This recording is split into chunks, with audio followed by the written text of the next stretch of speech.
مثنوی میں کتاب ہے اور بہت ہی بہترین کتاب ہے، اس میں انہوں نے ایک تذکرہ کیا ہے حسد کی برائی کو بیان کرنے کے لیے۔ وہ ایک واقعہ ذکر کرتے ہیں، فرماتے ہیں کہ ایک بادشاہ تھا، اس نے اپنے وزیر کو کہا کہ میں دیکھنا چاہتا ہوں کہ خیر خواہی کا فائدہ کیا ہے اور حسد کا نقصان کیا ہے۔ ایک تو ہوتا ہے نا خیر خواہی، انسان دوسرے کا بھلا چاہے، دوسرے کے لیے اچھائی چاہے، دوسرے کے لیے نیکی چاہے، یہ ہے خیر خواہی۔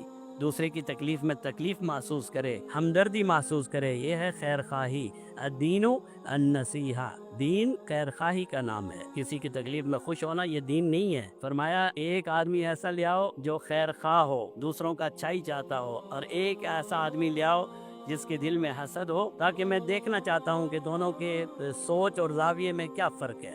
وزیر نے کوشش کی اور اسی محل سے اسی کے جو وزیر اور مشیر اور فلاں اور نگام، انہی میں سے دو آدمیوں کو لے آیا۔ ایک کے بارے میں یہ مشہور تھا کہ یہ لوگوں کا برائی نہیں چاہتا، اور دوسرے کے بارے میں یہ مشہور تھا اس کے دل میں حسد کی بیماری ہے۔ دونوں کو بادشاہ کے سامنے کھڑا کر دیا۔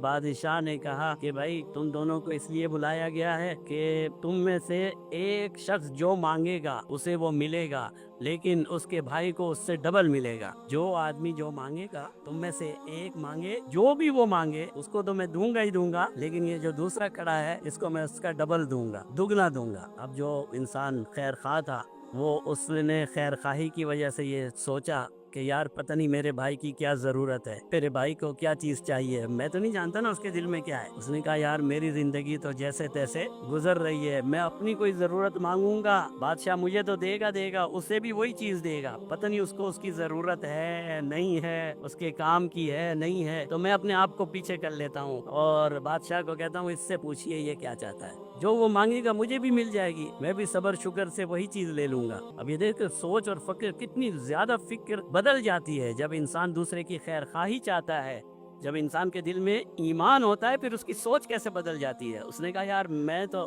جیسا تیسا گزارا کر رہا ہوں، اس بیچارے کی پتہ نہیں کیا ضرورت ہے، کیا اس کو چاہیے، اس کو آج موقع ملا ہے، چلو اس کو آگے بڑھا دیتا ہوں، جو یہ مانگے گا مجھے تو مل ہی جائے گا، میں گزارا کر لوں گا۔ اس نے کہا بادشاہ سلامت، مجھے چھوڑیے، اس سے پوچھیے اسے کیا چاہیے۔ اب بادشاہ نے دوسرے کی طرف متوجہ ہوا اور کہا بھائی بتاؤ تجھے کیا چاہیے۔ وہ حاسد تھا نعوذ باللہ۔ اب علامہ رومی فرماتے ہیں جب بادشاہ نے اس سے پوچھا تجھے کیا چاہیے، وہ سوچ میں پڑ گیا، کہنے لگا اوہو یہ تو بڑا مسئلہ ہو گیا، اب جو بھی میں مانگوں گا مجھ سے زیادہ تو اس کو مل جائے گا، جو بھی میں مانگوں گا مجھے تو ملے گا، لیکن مجھ سے زیادہ تو اس کو مل جائے گا۔ اب وہ سوچ رہا ہے، اس نے کہا یہ مانگتا ہوں اس کو زیادہ ملے گا، یہ مانگتا ہوں اس کو زیادہ ملے گا۔ اس کے دل میں حسد تھا، یہ حسد ایک بیماری ہے، یہ ایک بیماری اور تباہی ہے۔ آخر میں سوچ کے شیطان نے اس کو یہ راستہ دکھایا، بھئی یہ تو میں نہیں ہونے دوں گا کہ اس کو بھی وہی چیز مل جائے جو مجھے ملے، میں اس کو نقصان دوں گا۔ اب اس نے نقصان کیا سوچا، اس نے کہا بادشاہ سلامت میرا ایک کان کاٹ دو،